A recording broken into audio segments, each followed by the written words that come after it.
தளபதி விஜய் நடித்த மூவியில் நம்ம கற்றுக்க வேண்டிய லைஃப் லெசன்ஸ் மூவி நம்பர் 5 ராஜாவின் பார்வையிலே.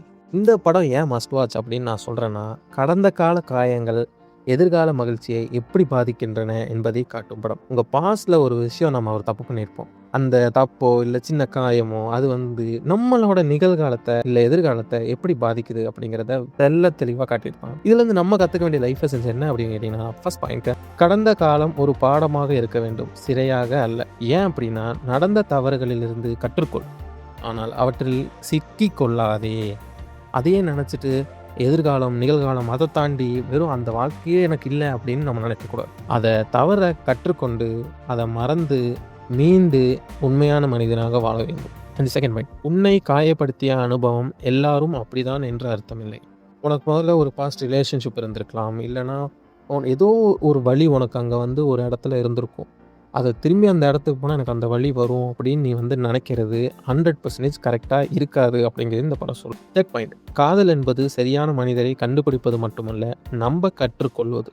ஏன்னா நம்ம காதல் அப்படின்னோடனே ஒரு சரியான மனிதரை நம்ம சூஸ் பண்ணிட்டோம், அப்பாடி எனக்கு இவங்க எனக்கு கூட லைஃப் பார்ட்னர் அப்படி இப்படின்னு நம்ம பேசுகிறதெல்லாம் ஓகே.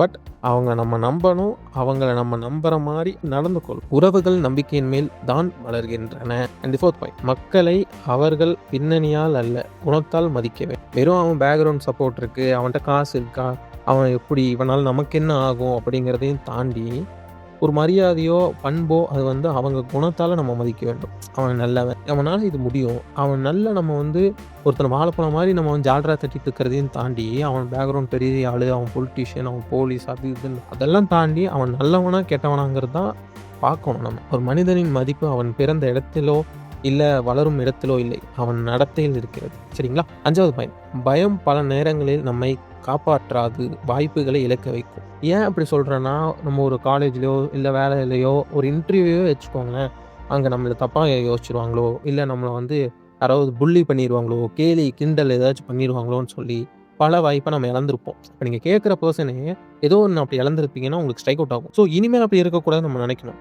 அதுதான் இந்த பாயிண்ட்டுக்கான அர்த்தம். புதிய வாய்ப்புகளை பயம் காரணமாக தவிர்த்தால் வளர்ச்சி நின்றுவிடும். ஸோ அதனால் அதை இனிமேல் மைண்டில் வச்சுட்டு ஒரு கை பாத்திரலாம் இறங்கிடும். இதுலேருந்து நான் டேக்காவே என்ன சொல்லுவேன் அப்படின்னா, இந்த படத்துலேருந்து கடந்த காலம் உன்னை உருவாக்கலாம், ஆனால் அது உன்னை எதிர்காலத்தை தீர்மானிக்க கூடாது. நீங்கள் ஃபேஸ் பண்ணதை நீங்கள் பாடமாக எடுத்துகிட்டு நகரணும். ஓகே நடந்துருச்சு, அதுலேருந்து நான் என்ன கற்றுக்கணும், நான் ஆண்டவன் முடிவு பண்ணணும், அதை நான் கற்றுக்கிட்டேன். நீ நேற்று என்ன இருந்தா என்பது முக்கியமே இல்லை, இன்று என்ன ஆக முடிவு செய்கிறாய் என்பது தான் முக்கியம். எழுந்து ஓட ஆரம்பி, வெற்றி உனது. நன்றி.